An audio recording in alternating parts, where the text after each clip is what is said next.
A Washington Post reporter found himself caught in the midst of Nicaragua's bloody street clashes Friday night, surrounded by gunfire between protesters and pro-government forces for hours as students, priests, doctors and fellow journalists were trapped inside a Nicaraguan Catholic church.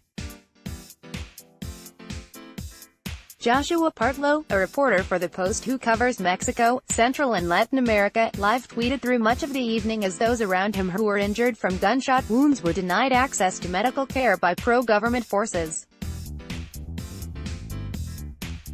He continued to report on the violent attack firsthand, and interview those around him.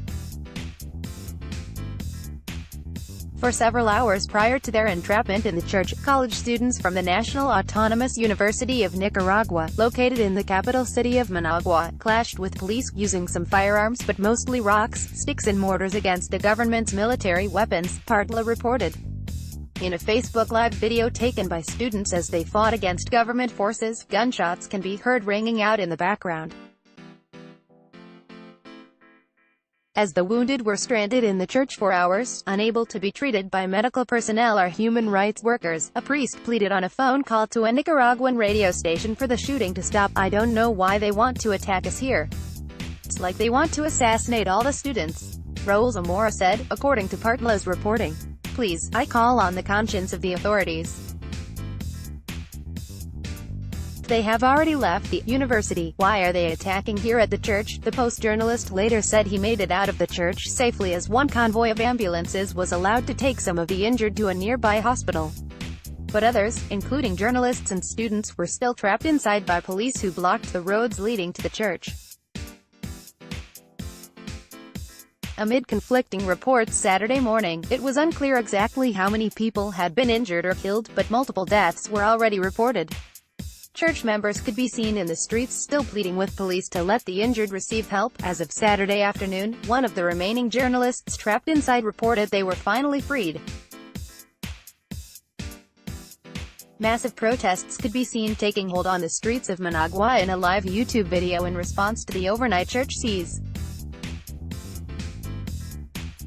Friday night's fighting was the latest clash in Nicaragua's ongoing unrest between pro-government forces, who support President Daniel Ortega, and protesters, who have called for the resignation of Ortega.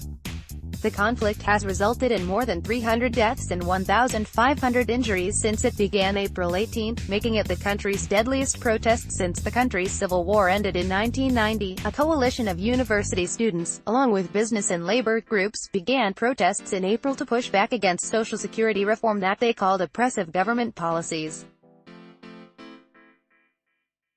The reform policy would have cut the pensions of retired workers and increased contributions by employees and employers.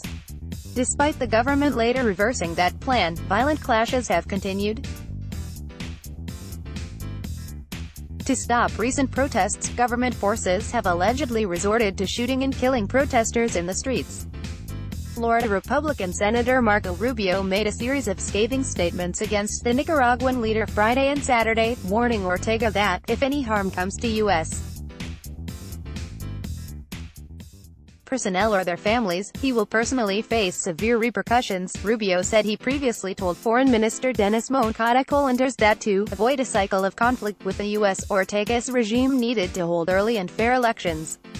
Referring to protesters, Colanders on Thursday claimed the Nicaraguan government is suffering the onslaught of internal and external terrorist groups, signifying no intention of holding early elections.